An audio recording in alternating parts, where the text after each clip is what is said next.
प्रेम शुक्ला जी, सबसे पहला सवाल आपसे ही, रामबाण बनेगा बीजेपी के लिए ये नारा या फिर उल्टा पड़ जाएगा, जैसा कि विपक्षी दलों की ओर से दावा किया जा रहा है?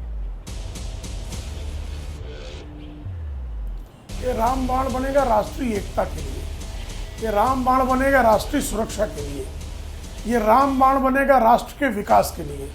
देखिए, चुनाव तो बहुत छोटी सी चीज है, आते हैं जाते हैं। ये इस देश को एक रहना आवश्यक है, इस देश का विकसित होना आवश्यक है, इस देश का महाशक्ति में परिवर्तित होना आवश्यक है। आप जब बंट जाएंगे धर्म के आधार पर, जाति के आधार पर, प्रांत के आधार पर, भाषा के आधार पर, भूगोल के आधार पर, तो स्वाभाविक तौर पर देश का विकास जैसा होना चाहिए नहीं होगा। तो आदरणीय नरेंद्र मोदी जी, आदरणीय योगी आदित्यनाथ जी समेत हमारे, चाहे आदरणीय एकनाथ शिंदे जी हो, चाहे आदरणीय देवेंद्र फडणवीस हो, हर कोई इस देश को एकता के सूत्र में पिरोने की बात कर रहा है। दूसरी तरफ जो है वो मौलाना नुमानी जैसे लोगों का समर्थन लिया जा रहा है, जो कहते हैं कि जो भारतीय जनता पार्टी को वोट दे दे उसका सामाजिक बहिष्कार होना चाहिए, उसका हुक्का पानी बंद होना चाहिए। आप देश को जो है तालिबानी सोच वाले मौलानाओं के फतवों के आधार पर विभाजित करेंगे। बाला साहब ठाकरे कहा करते थे, आज उनकी पुण्यतिथि है, उनकी पावन स्मृति को प्रणाम करते हुए मैं उनको उद्धृत कर रहा हूं। वो कहते थे कि फतवेबाज मौलाना इस देश को लील जाने के चक्कर में डकारना चाहते हैं, और हम इस राष्ट्र को और इस महाराष्ट्र को निश्चित तौर पर औरंगजेब की जागीर बनाने का सपना देखने वालों के सपने को पूरा नहीं होने देंगे। और जो सोचते हैं कि इस भारत में एक और पाकिस्तान खड़ा कर देंगे, उनकी हसरत कभी पूरी नहीं होगी। हम हर किसी को एकता के सूत्र में पिरोने के प्रेम शुक्ला जी, वो आपको वोट देने की अपील नहीं कर रहे, तो इसलिए तालिबानी हो गए, और आपको जो मुसलमान वोट देने की अपील करे वो राष्ट्रवादी हो गया, वो अछूत है। नहीं, आप सुनिए वो कह क्या रहे हैं। हम ये कह रहे हैं क्या कि जो कांग्रेस को वोट देगा वो अछूत है, उसका हुक्का पानी बंद कर दो। हमें कह रहे हैं क्या, सज्जाद नुमानी जो तालिबानी मौलाना है, ये तालिबानी सोच है, ये लोकतांत्रिक सोच नहीं है।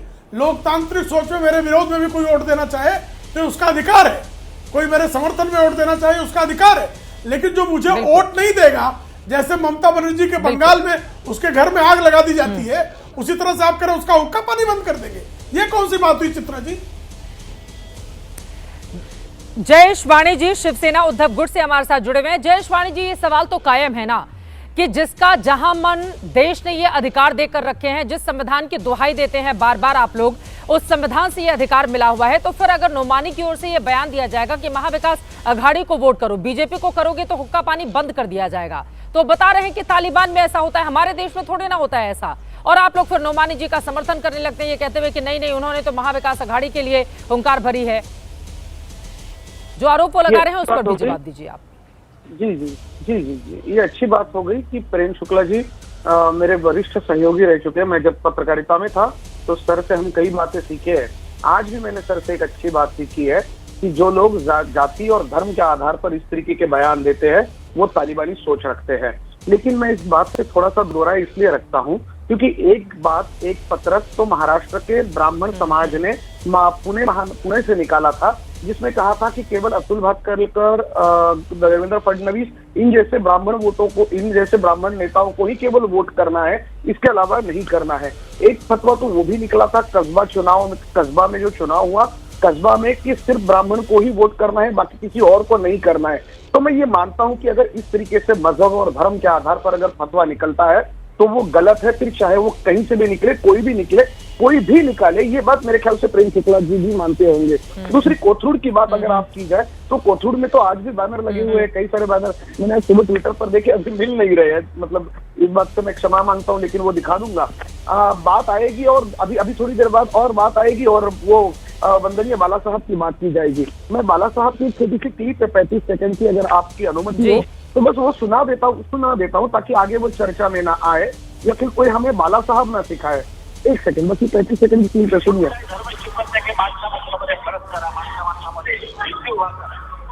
हा दलित आहे, तो महान आहे, तो महान आहे, तो मानंद आहे, ते ब्राह्मण आहे, ते अमुक आहे, नाही सगळी माणसं आहोत, एका आईची लेकरं आहोत, वेगवेगळ्या आईचेच क्षेत्र आहात। मुसलमान अपना करेगा, इसलिए आप क्रिश्चियन हो, आप मुसलमान हो, आप कोई भी हो, हम एक मिट्टी के बने हुए हैं, हम एक माँ के बेटे हैं। ये बाला साहब की सोच थी जो मैंने आज आपको सिखाया है। लेकिन तो फिर सवाल ये बनता है, बटेंगे तो कटेंगे का नारा किसने लगाया? क्या वो तालिबानी मानसिकता रखते हैं? ये तो सवाल अब पूछना चाहिए प्रेम शुक्ला जी से। ये नारा किसके लिए था? हम तो ये कहते हैं कि सोयाबीन को 4,500 रुपए का भाव, 3,000 राजू बागमारी जी, आप जवाब दे दीजिए। 6,000 रुपए मिलना चाहिए। ठीक है, देखिए चित्रा, राजू बागमारी जी उनकी बातों पर जवाब दीजिए। वो कह रहे हैं कि इस तरह के नारों का समर्थन क्यों किया जा रहा है मुख्यमंत्री शिंदे की ओर से, और इसके साथ ही उन्होंने तमाम बातें भी गिनाई कि ब्राह्मण समुदाय ने या इस समुदाय ने तो बीजेपी को वोट देने के लिए बात की थी, तब आप लोगों को मिर्ची नहीं लगी थी, या अब शिंदे सरकार को वोट देने की बात की थी। तो मैं आ रही हूँ प्रेम शुक्ला जी, एक एक टिप्पणी बाकी लोगों से भी हो जाए। बोले राजू बागमारी जी। देखिए चित्रा जी, सबसे पहली ये बात है कि बटेंगे तो कटेंगे, इसमें ना कहा धर्म की बात की गई है ना मजहब की बात की गई है। जो हमारी संस्कृति हमें हमारे परिवार में भी बताते हैं कि आप सबको एक रहना पड़ेगा परिवार के अंदर, तो आपकी प्रगति हो जाएगी। तो बटेंगे, अगर आप बढ़ जाओ तो आपका विकास नहीं होगा, बढ़ जाओगे तो आपकी प्रगति नहीं होगी। तो इसमें कहीं भी ना धर्म का उल्लेख है ना मजहब का उल्लेख है। रही बात कि जो उलेमा लोगों ने जो बातें कही है, मैं उसका समर्थन नहीं करता हूँ, लेकिन संविधान को मानने वाला कार्यकर्ता हूँ। तो संविधान के हिसाब से किसी को भी बोलने का अधिकार दिया है, जिसको जो पढ़ता है वो बोलेगा। लेकिन उन्होंने जो मांग की है महाविकास आघाड़ी को वोटिंग करो, जो महाविकास आघाड़ी भाजपा को, हमारे शिवसेना को फिरका परत कहते हैं, जातीयवादी कहते हैं कि ये लोग हिंदू मुस्लिम को बांट रहे हैं और खुद को सेक्युलर कहते हैं।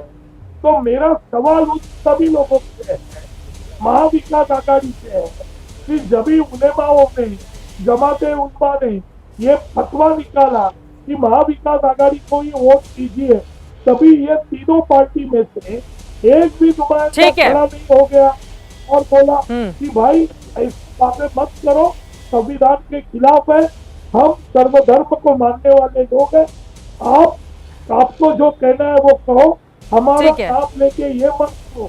ये किसी ने क्यों नहीं कहा? क्योंकि सबसे ज्यादा जातीयवादी आकर पहुंचेगा।